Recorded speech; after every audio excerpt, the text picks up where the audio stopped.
You're listening to the Fresh Hell podcast. Fresh Hell contains stories of a disturbing and often graphic nature and is intended for a mature audience. Please don't let your kids listen to this, or they might turn out like us.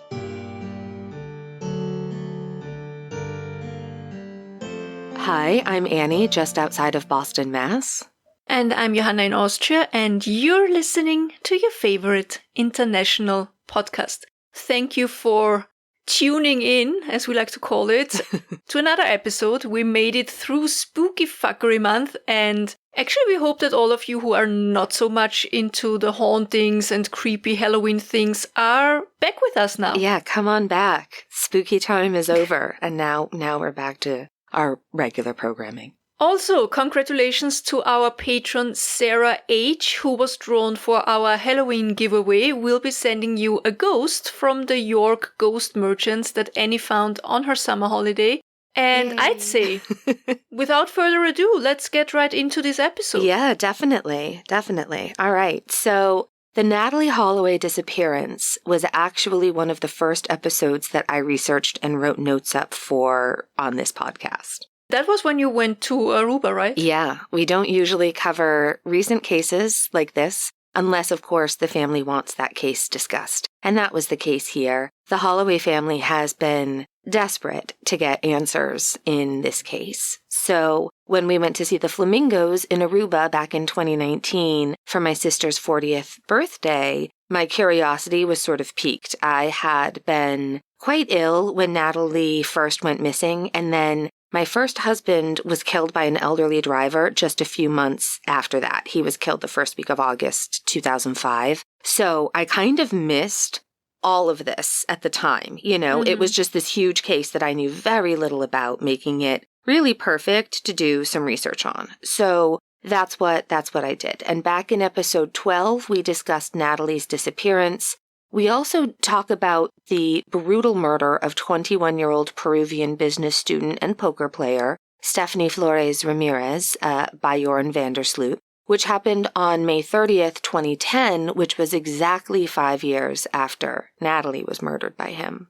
And we no longer have to say allegedly murdered by him because he has finally confessed to killing her on the beach that night after his friends dropped them off. And now we know what happened, and we know he acted alone.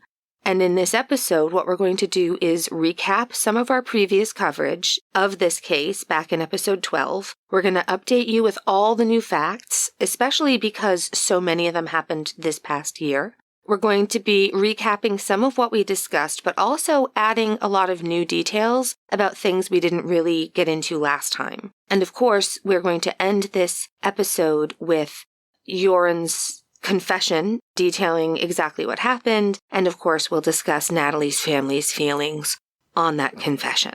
So, that's what we're going to do today. There's a lot of interesting details we cut for this recap, as well as information on the senseless murder of Stephanie Flores Ramirez. There's also that other crazy murder in the first episode of that other suspect who ended up being murdered by a potential victim. That episode is interesting in its own right, really. Definitely go back to episode 12, which was over 200 episodes ago, back in 2019.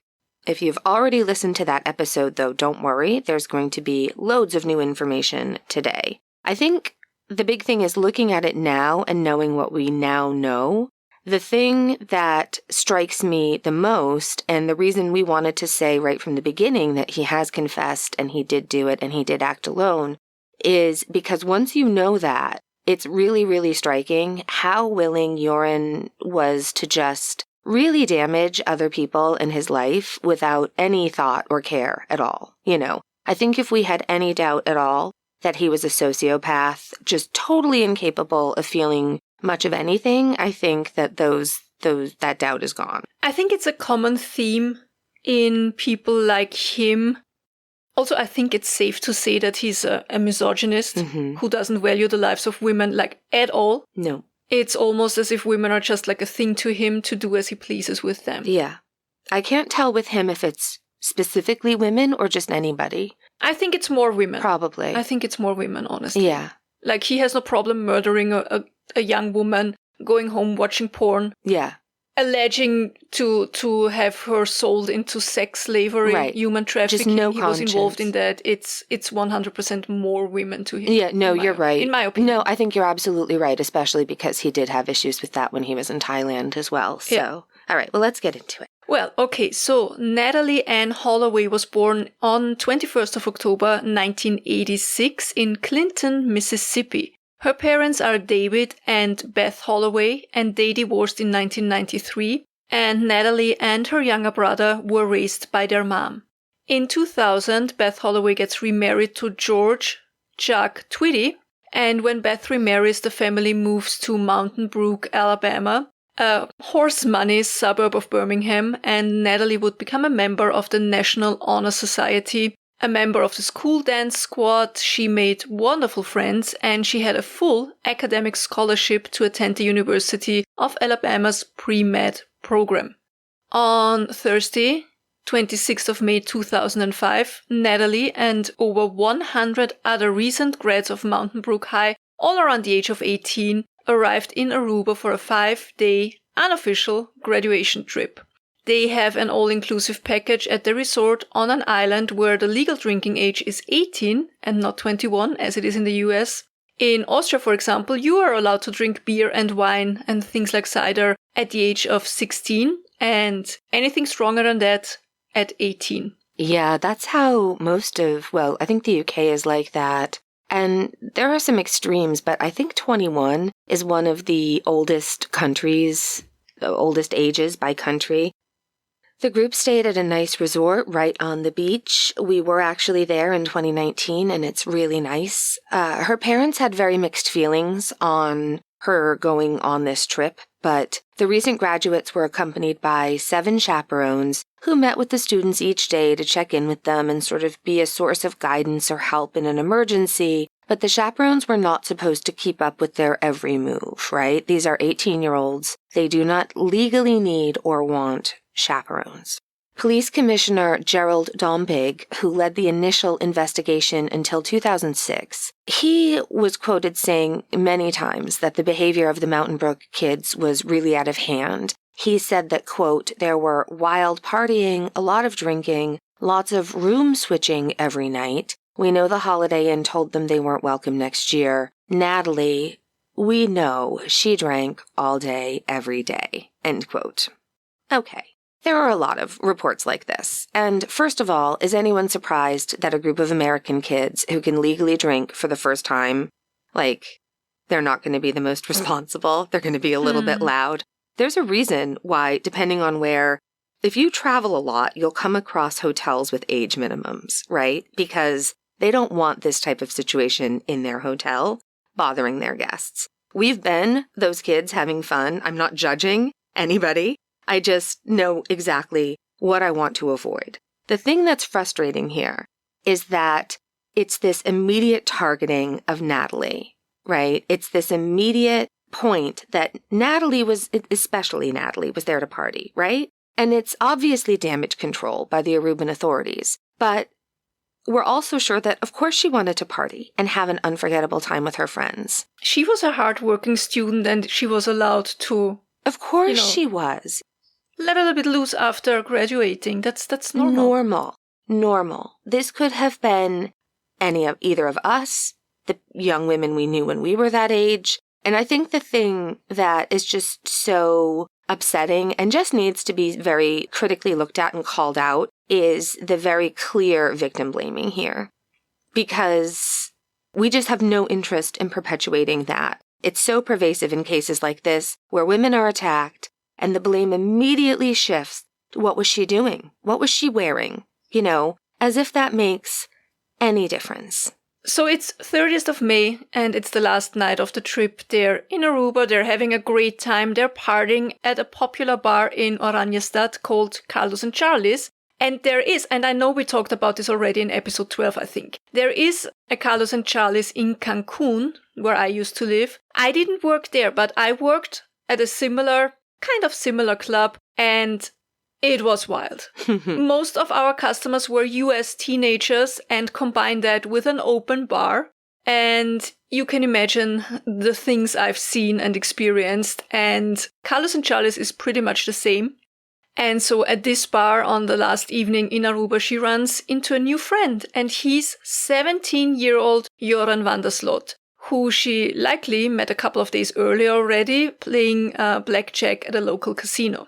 Joran was born on 6th of August 1987 in Arnhem, Netherlands, to his parents Paulus, a lawyer, and Anita, an art teacher. And when he was around 3 years old in 1990, his family moved to Aruba. And Aruba is a part of the Netherlands. For those of you who don't know, it was formerly a part of the Netherlands Antilles. In 1986, Aruba became a separate self-governing part of the Kingdom of the Netherlands. So they moved there and they settled down. And in school, Joran is a star athlete. He plays a few sports, actually, including soccer and tennis. And he competed with his father in very prestigious double matches. From Natalee's perspective, I think there would be absolutely no red flags with him. He was kind of cute, I guess. I'm sure he was charming. And he was the son of a very wealthy and very well-connected local family. Yeah, I totally agree. It's very cringy to me when people covering this act like Natalee was being reckless, leaving a club with someone she had previously met under these circumstances. You know, I just don't think she did anything that wild or reckless or dangerous. That's all. Joran's mother would later say that she worried about him because she knew he was a liar who constantly snuck out of the house to go to casinos.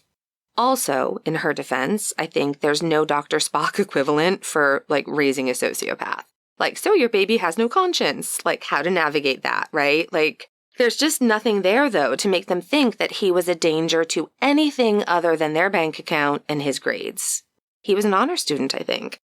As for Nadia, I think Ramirez is the last name. She's the mother of the Calpo brothers. And she was absolutely adamant that her boys were innocent, telling reporters in 2005, quote, "My sons did nothing wrong but give their friend a ride. There is no reason for them to be in jail. I don't know if Joran did something, but I know that my boys did not."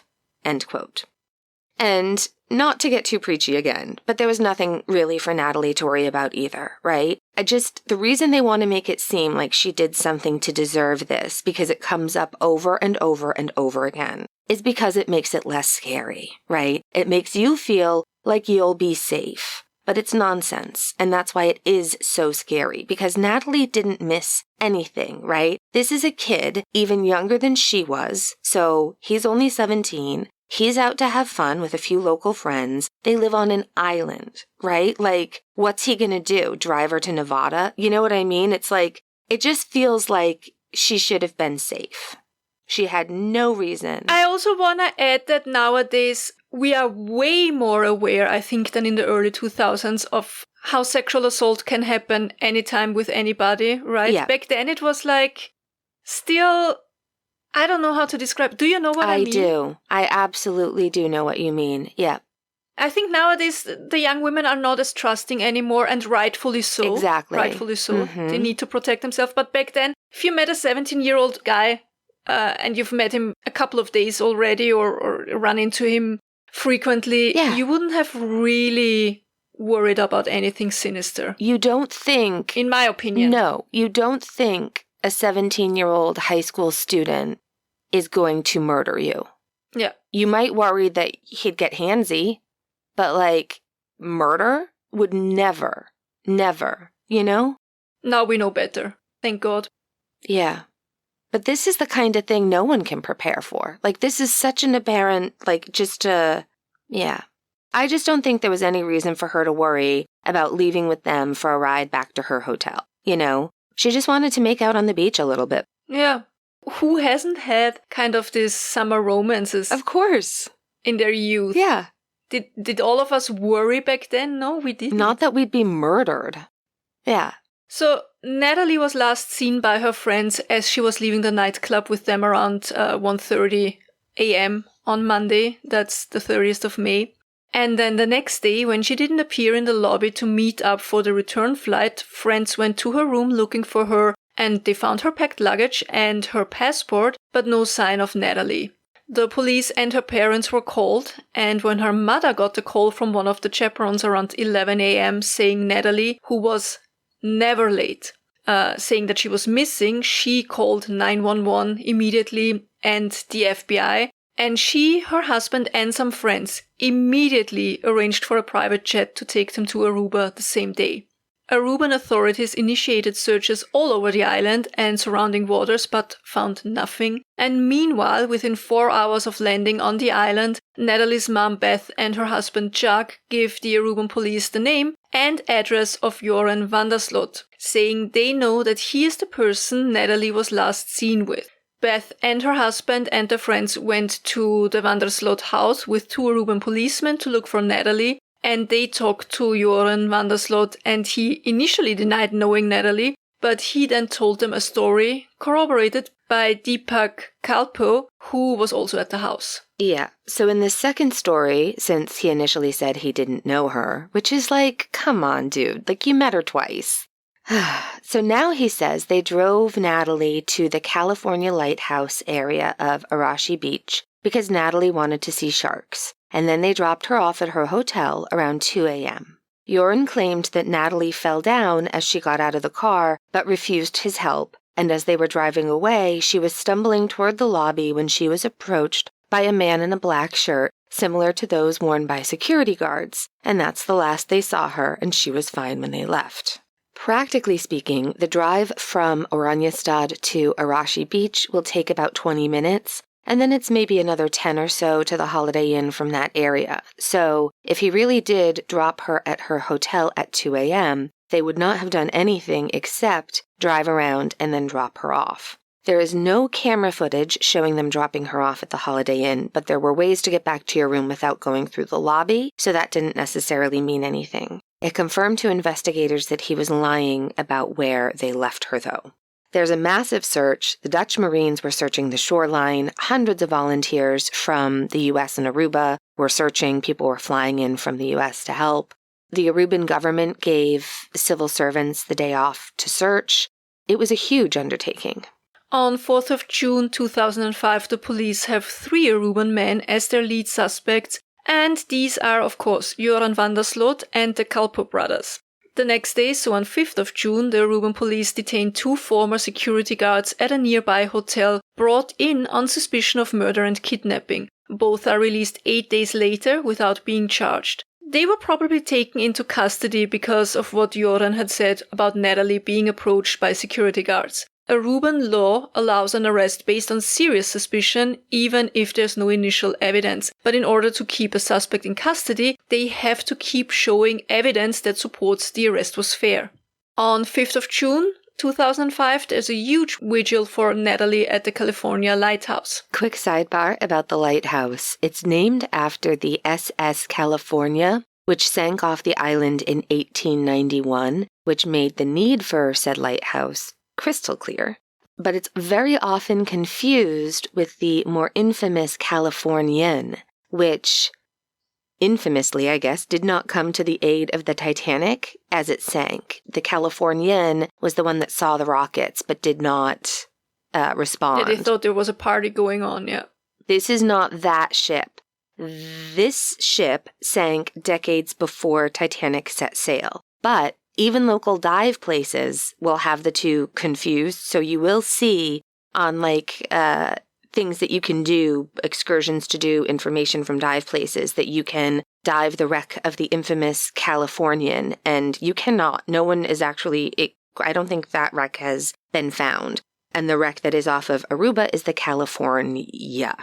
Also, up at the lighthouse, the oldest church in Aruba, it's a church with the really good vibes and views. There's also a gorgeous restaurant that we did not eat at, but we did take a picture of Arashi Beach from up there, and it's lovely.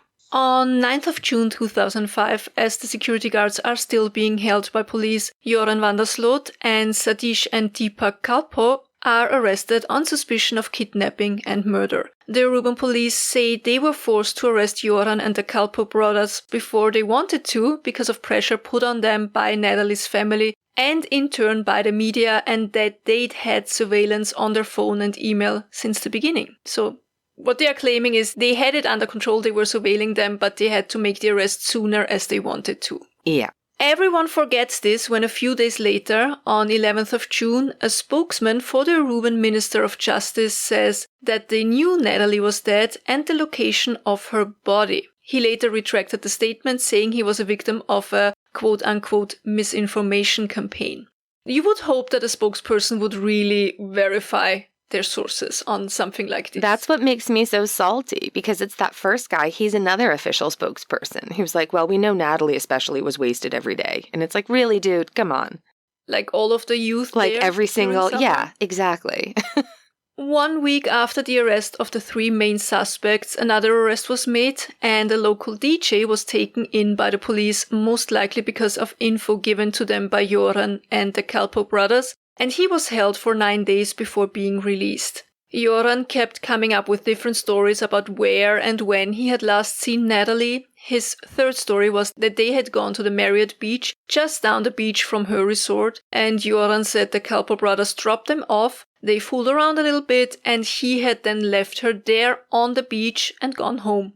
It's a half-mile walk back along the beach back to her own hotel, so totally plausible, and it's the closest to what we now know happened, but again, Joran kept changing his story. That's what should have happened, right? I mean, what should have happened is that he should have taken her to her hotel, Yeah. make sure she gets in safely, Well, exactly. and leave. Exactly. Worst case scenario, he could have just left. Yeah. Now, story number 4 is that Joran was dropped off at home and the Kalpoe brothers took Natalee back to her hotel. This is also where it seems the Kalpoe brothers and Joran are starting to turn on each other in prison, which, yeah, that's what happens. Yeah. So totally not a red flag at all that the stories keep changing all the time. Like, that's totally not suspicious, right? Right. On 4th of July 2005, Deepak Kalpoe and Satish Kalpoe were released without charges, and Natalee's mother, Beth, is very upset, rightfully so. She makes a statement asking that no one, including the US State Department, allow the Kalpoe brothers to enter their countries should they try and leave the island. Yeah, and that's pretty much when the citizens of Aruba turn on her and suggest if she doesn't like their laws, she should leave, which is also a little bit understandable, I'd say. I mean, I can see both sides here. Yeah. Then Beth makes another statement apologizing if she offended any of the people of Aruba and clarifying a few of the rumors. Natalee's family increases the reward for information, leading to her safe return from 200,000 to 1 million. I mean, she's a desperate mother looking for her child. Yeah. What wouldn't you do? I can understand why she's upset, or I think people in these situations will always have the feeling there isn't enough done, right? Absolutely. And the thing that I just can't get over as we're kind of going back through this information is one 17-year-old kid.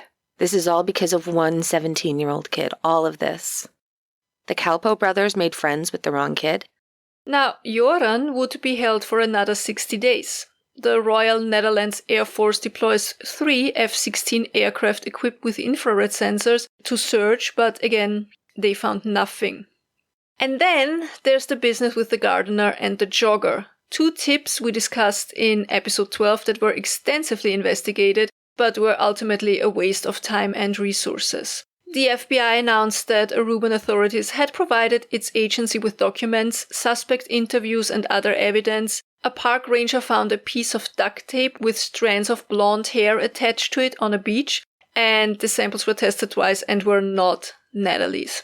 On 26th of August 2005, the Kalpoe brothers are rearrested along with a new suspect, 21-year-old Freddie Arambatsis, in what was ultimately an unsuccessful bid to get the Kalpoe brothers to confess. The Holloway's luck with keeping their daughter in the media also ran out because Hurricane Katrina had just devastated New Orleans and the Gulf Coast of the US, and every news camera was focused on the devastation and horrifying situation over there.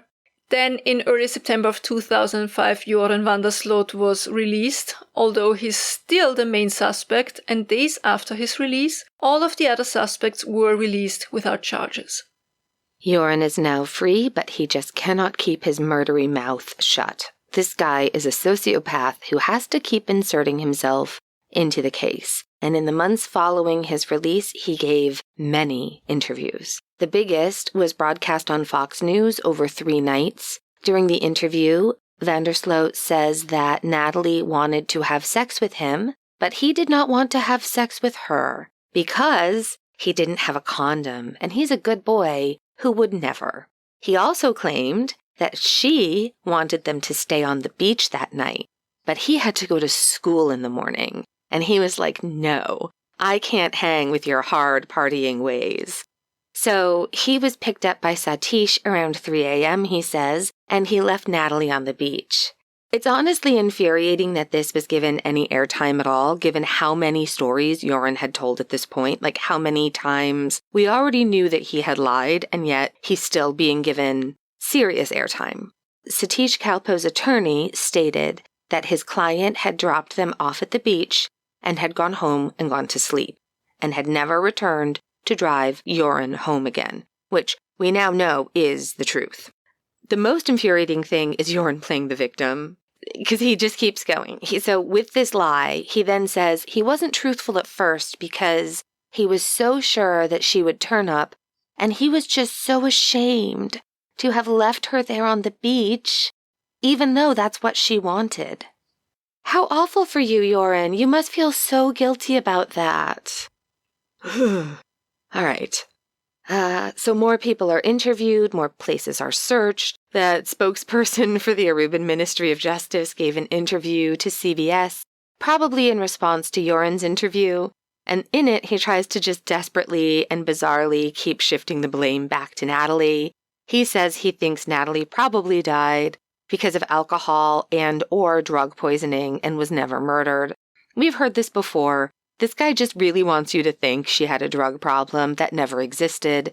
But then it gets weird because he doesn't just double down. He says he believes that someone later hid her body. So he says he thinks, or he believes, the official position of Aruba, because he's their Minister of Justice.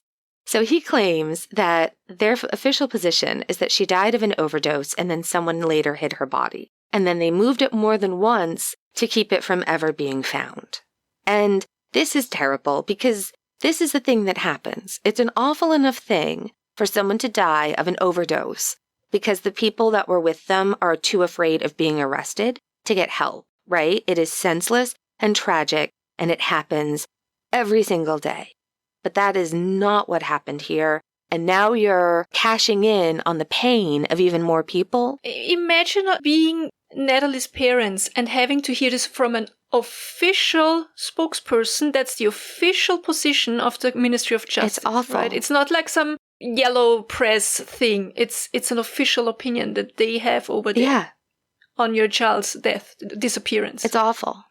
Awful. He did have one practical point to make, though. He said that Aruba had spent about $3 million on the investigation, which was about 40% of the police operational budget. That's too much of a budget for one case, one might think. I have to say, they did really search. The search was really thorough, in my opinion. Agreed. Aruban authorities resumed the search, but requested help in the investigation by authorities from the Netherlands, and on 16th of April 2007, a combined Aruban-Dutch team began pursuing the investigations in Aruba. Now, a book by van der Sloot and reporter Zvezdana Vukojevic titled The Zaak Natalee Holloway, the case of Natalee Holloway, was published in Dutch in April of 2007, and in the book van der Sloot gives the version of the night Holloway disappeared and the media frenzy that followed, and he maintains his innocence.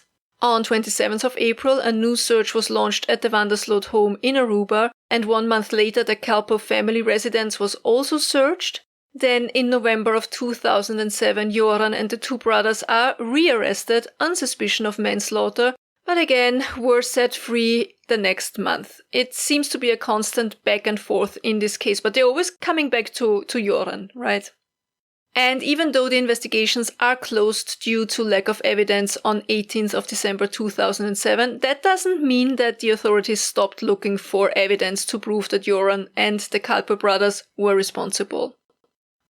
On 31st of January 2008, Dutch investigative journalist Peter de Vries said that he thinks he knew what had happened in the case of Natalee Holloway. He shared his findings with police, stating that he would publicly show the newfound evidence in a special episode of his television program. On 3rd of February 2008, the undercover video aired on Dutch television, and it featured Joran admitting to his friend Patrick van der Eem that he was there during Natalee Holloway's death. He doesn't know he's being recorded by Patrick, who is working for De Vries. Joran said that Natalee had suffered from some kind of seizure while they were having sex on the beach. After failing to revive her, he said that he called a friend who helped him load her body on a boat and then dumped her body into the sea. He also said on the tape, quote, "I think I'm incredibly lucky that she's never been found, because if she had been found, I would be in deep shit." End quote. And this is the 5th version of his story, and it's actually the first time that his story includes him being there when Natalee died. It's the only thing he ever said that was true. He was very lucky, because if her body had been found. It's true. Yep. A Aruba prosecutor decides that while the video was admissible, the evidence was deemed insufficient to warrant rearrest, because Joran argued that he was lying to impress van der Eem, who he believed was a drug dealer. The show was watched by 7 million viewers in the Netherlands and was the most popular non-sports program in Dutch television history.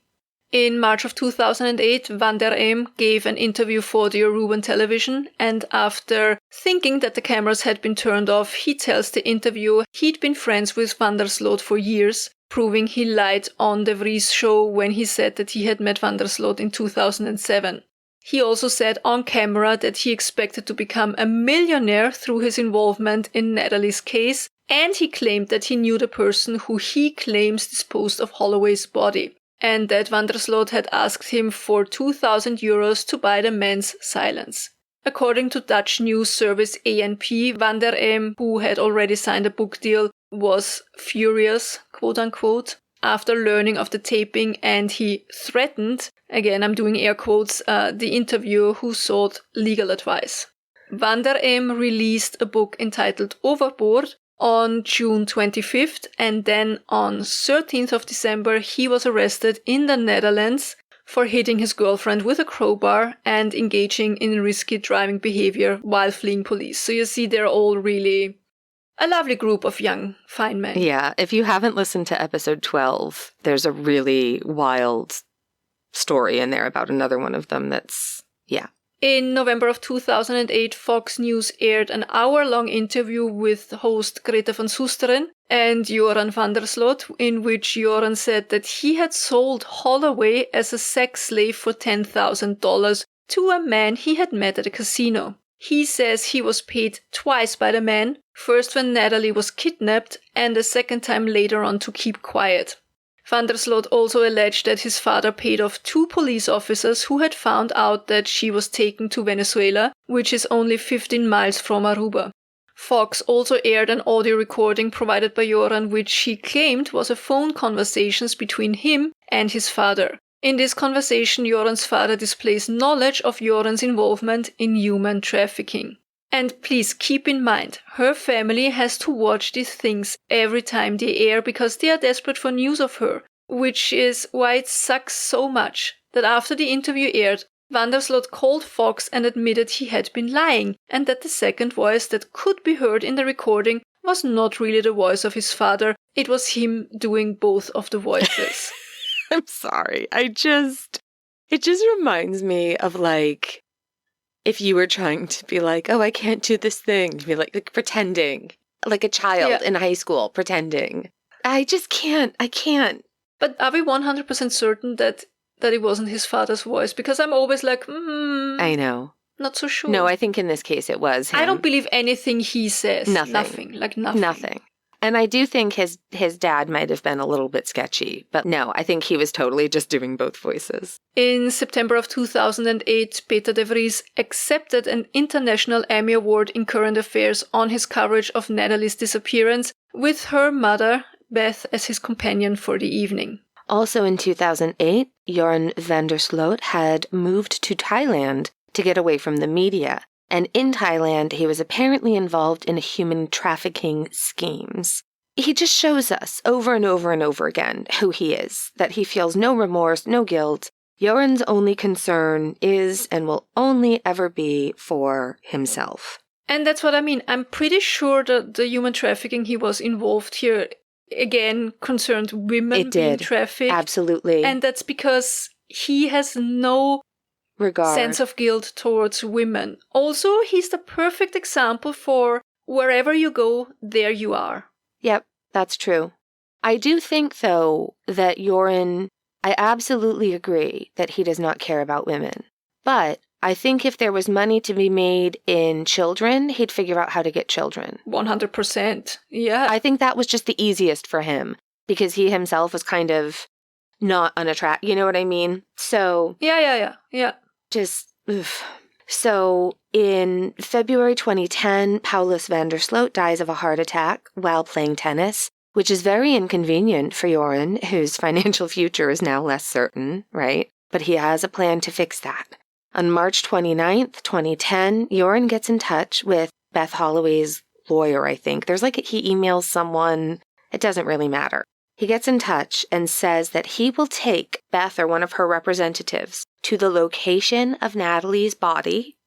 He will tell the truth about her death, and then they will be able to recover her remains, and all they have to do is pay him $250,000. He wants $250,000, but he'll settle for an immediate advance of $25,000, and then the rest of it can be paid to him once the DNA on the remains is confirmed as hers. I can't with the audacity. I know. So Beth calls the FBI, and she tells them what's going on, and they proceed with getting him the money. They use an undercover agent in Aruba to deliver $10,000 to him, and then on May 10th, they transfer the additional $15,000 into his account in the Netherlands. And they chase down all of these leads that he's given them, which he kind of immediately says, oh yeah, I lied about all of that, actually. Because of course he did. Of course he lied. But now there's some real stuff to charge him with, right? Now the U.S. actually has things they can charge him with. But in the meantime, he's got $25,000, and he heads first to Colombia and then on to Peru. And with 2020 hindsight, this was a huge mistake, right? Because if they had been able to detain him immediately, rather than trying to build a larger case, but no one could know. No one could ever have known, despite what a liar this guy was, that in Peru on May 30th, Joran would meet Stephanie Flores Ramirez, who is like Natalee, just this beautiful, bright young woman around his age with just nothing but success in front of her and a large, loving family behind her. And unfortunately, there is more than enough evidence to prove he brutally murdered Stephanie on the 5th anniversary of his murdering Natalee. And he is arrested and held on those charges. On June 30th, while being held for murdering Stephanie in Peru, Joran was indicted by a federal grand jury in the United States on charges of extortion and wire fraud. And he admitted to that in an interview published with De Telegraaf on 6 September 2010, which said, this is just a quote by Joran saying, quote, "I wanted to get back at Natalee's family. Her parents had been making my life tough for 5 years." End quote. Just flames up the side of my face. Her parents. I swear to God, I was just rolling my eyes so hard you would have thought I'm possessed by a demon. I mean, that poor boy with these mean parents making his life so hard. I just my can't. Heart breaks for him. Right? Again, the audacity to say something like that. The worst. In January 2012, van der Sloot pled guilty to the murder of Stephanie Flores and was sentenced to 28 years for the murder and must pay $75,000 to the Flores family. Hours after learning of the sentence, van der Sloot was transferred to Piedras Gordas, which is a maximum security prison. In the meantime, Dave Holloway makes the awful decision to file a petition with the Alabama courts to have his daughter declared legally dead. Natalee's mom, Beth, was not ready for this, and it ended up in a painful back and forth that came to an end in January of 2012 when the judge signed the order declaring Natalee Holloway legally dead. today we know what her family always suspected, that she died on 30th of May 2005. In July of 2014, van der Sloot married Lady Figueroa, who was 7 months pregnant with his baby at the time of the wedding. In September of 2014, Joran became a father, and this kid has nothing to do with any of this. We sincerely wish that kid all the best. Yeah, we sure do. But what happened before that? In August 2014, van der Sloot was transferred to the more isolated Jayapalka prison, and he was at that time predicted to be released in 2038. Fast forward to 15th of July 2021. Peter de Vries, the Dutch investigative reporter, died in Amsterdam following a shocking attack. The passionate journalist who dedicated his life to finding justice for cold cases had been attacked and shot, leaving an interview a week earlier in Amsterdam. His injuries were too severe to overcome, and his devastated family had to say goodbye. He was only 64 years old, and his assassination was condemned worldwide as a crime against journalists and against journalism. He seemed to have been assassinated due to another case he was investigating involving gang activities. And he also was not the only person assassinated around this gang violence, but I don't believe there has been a trial yet. And that would be its own episode, honestly. That's a huge, huge case. So where are we now? We're getting into current events, and 2023 has been quite the year for Joran van der Sloot. In January, he had an additional 18 years added to his Peruvian prison sentence for a cocaine trafficking ring that he set up in prison with the help of a girlfriend. Who has the time? Well, he has more than enough time, apparently. He does. I guess that's true. I think that they need to have him making more license plates. But yeah, so in Peru, you can accumulate time in prison. So they will add the 18 years to the years that he's already serving, but there's a maximum of 35 years in prison total if you didn't already have a life sentence, which really sucks when the person you're trying to keep in prison started murdering people as a teenager. In May of this past year, it seems that Joran filed for divorce from his wife because he met a younger, hotter woman during that coke ring thing that he was running in prison. And his soon-to-be ex-wife is, if you believe the tabloids, going to remove his last name from their child so that the poor kid doesn't have the stigma of having the last name of a murderer. And his ex is going to do her best to get on with her life, which, honestly, it's the best thing that could happen to the two of them. They're going to be just fine without that man in their lives, I think. And that brings us to the latest developments. In June 2023, Joran was flown from Peru to Birmingham, Alabama, a long flight in which we hope he had a child just kicking the back of his seat the whole time. And then when he got to Alabama, he was taken into custody at the Hoover City Jail. I found a really great article. It's from the Associated Press, and it was from October 19th, 2023, and Kim Chandler writes the clearest article I've found. So here are some excerpts. I'll link, of course, to the entire article. Kim Chandler writes, quote, van der Sloot, 36, pleaded guilty on Wednesday, 18th October, to federal charges of attempting to extort money from Beth Holloway in 2010 in exchange for information about the location of her daughter's body.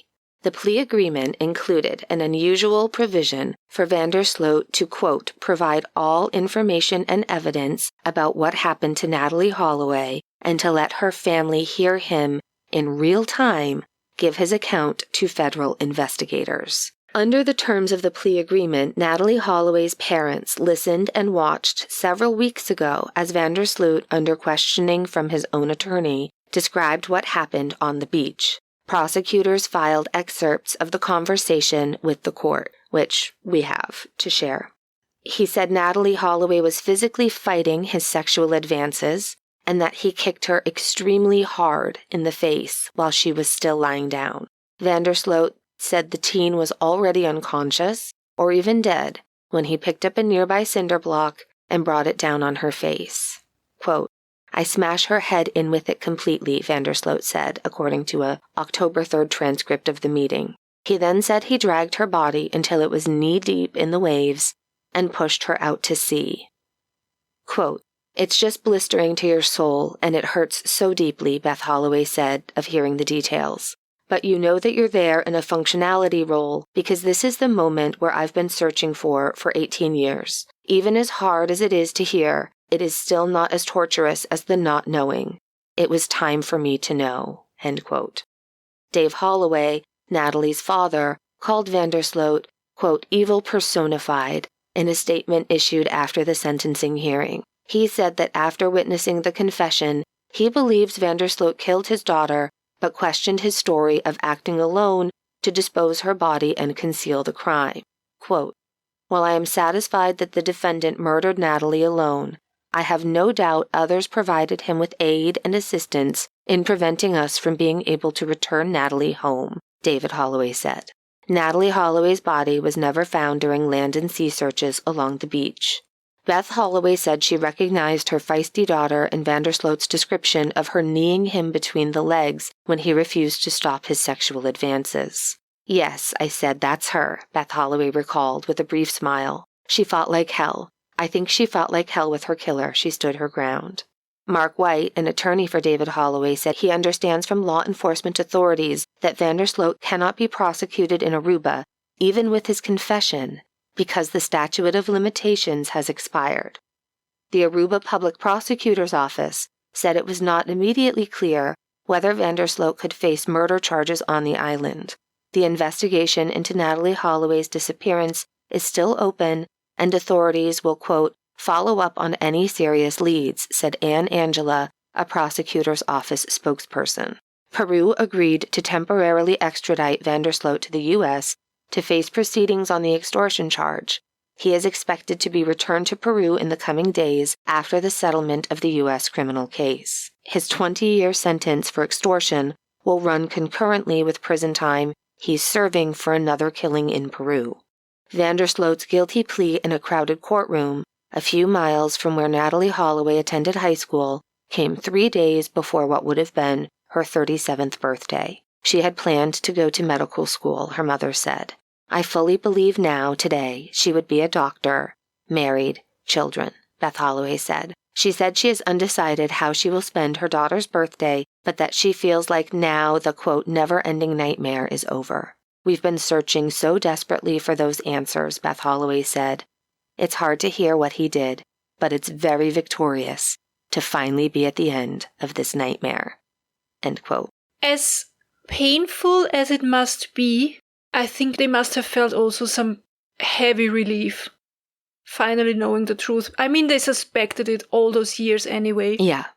But hearing it finally, I think that must have been...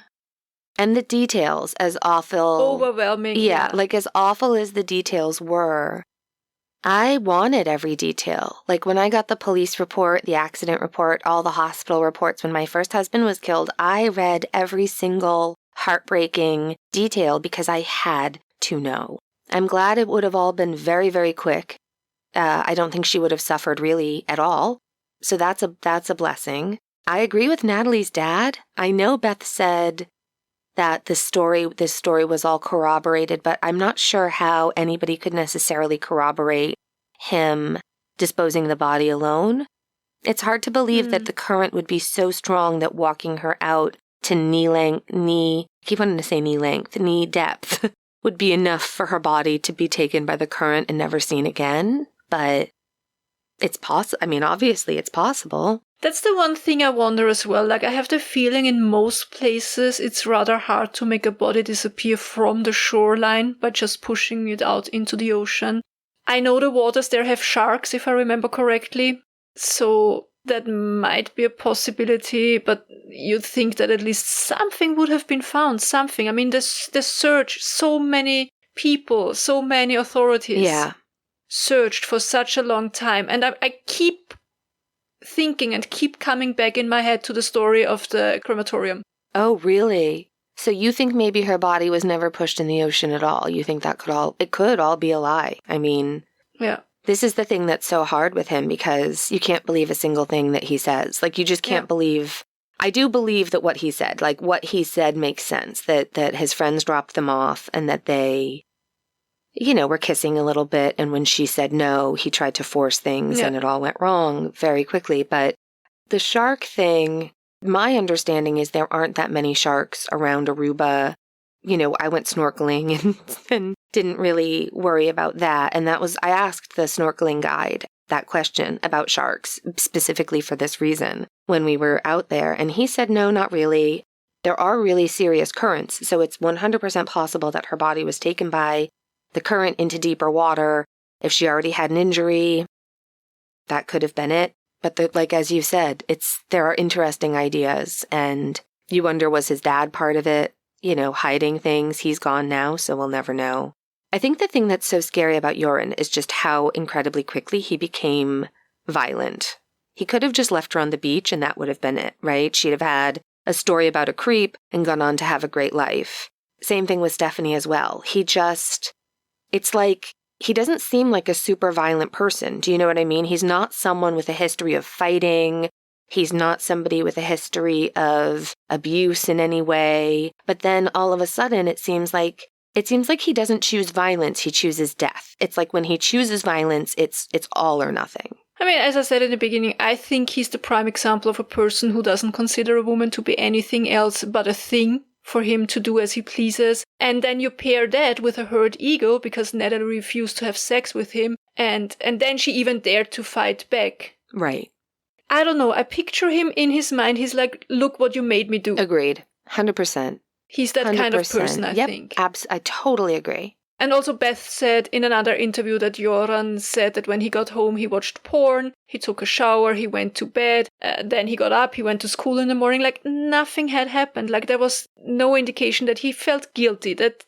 Yeah, it's chilling. It's not something that happened and he was shocked and devastated about what he did. No remorse. He was like, yeah, whatever. I mean, yeah, it's just totally agree. Some girl. His mother is sort of, after what happened with Stephanie in Peru, that murder, I think she sort of washed her hands of that situation, which is sad. It's all just sad.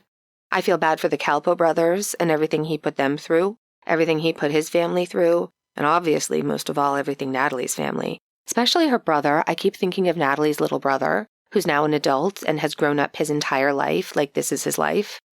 Joran was flown back to Peru on Halloween, so just a couple days before we recorded this episode. If I've mathed this correctly, and I probably have not, I think the earliest he's out is like 2047, and he'd be around 60, so very much still capable of murdering someone else. And we're just going to have to watch and see. But now we have the conclusion of the murder of Natalee Holloway. Honestly, I would be happy and content if I wouldn't hear from him until I hear that he died in prison. Agreed. Yep. This is just someone who should never be allowed in public again, ever. Yep. Ever. He will always be hurting someone to make his life better. In German, we have the saying, somebody geht über Leichen, walking over dead bodies. So he doesn't care as long as he advances and as long as it is like it gets him a positive outcome for his own personal life. He doesn't bother about anybody else. He doesn't care. I know. It must be great, right? Like, don't you think it would be great to actually, like, don't get me wrong, I don't want to be a murderer or anything, but like, I feel such crippling guilt about every single thing I say and do. It must be great to just have zero I fucks. don't think it must be great, honestly. But you wouldn't know that you're... Yeah, but, I believe in things after this life. Yeah, I agree. Where you get the, Catholic with the guilt. I'm fine with the guilt. Yeah, it's okay. You're fine with the guilt. I'm comfortable with the guilt. Don't take the guilt away. Yeah, but the island of Aruba is not a scary place full of murderers. It's a beautiful island. What it does have is a really, really serious problem with stray dogs, especially. And I wanted to highlight a charity that a friend of mine is actually really, really involved with. They're the Luna Foundation of Aruba. And if you have a planned trip to Aruba, they are always looking for flight volunteers to fly dogs back with them to get them into U.S. foster homes. So you can check out www.luna-aruba.com or just check out Luna, L-U-N-A, Aruba, and see if you can support them. It's always nice to kind of shine a light on a charity that we'd all be interested in on the island, and I've made donations to them in the past, and this one will be in honor of this confession. What about something good? Do we have something good this week? I think my something good is, first of all, our fall here was absolutely lovely, amazing. I mean, a little bit too warm, like it was really summery weather up until now, which is also fine because I was able to save a lot of firewood and gas to heat the house. Nice. So that's a positive. And it was just so nice to take walks with the dogs in the morning, in the woods, in the fields. It was beautiful, like blue skies, the leaves turning, changing colors.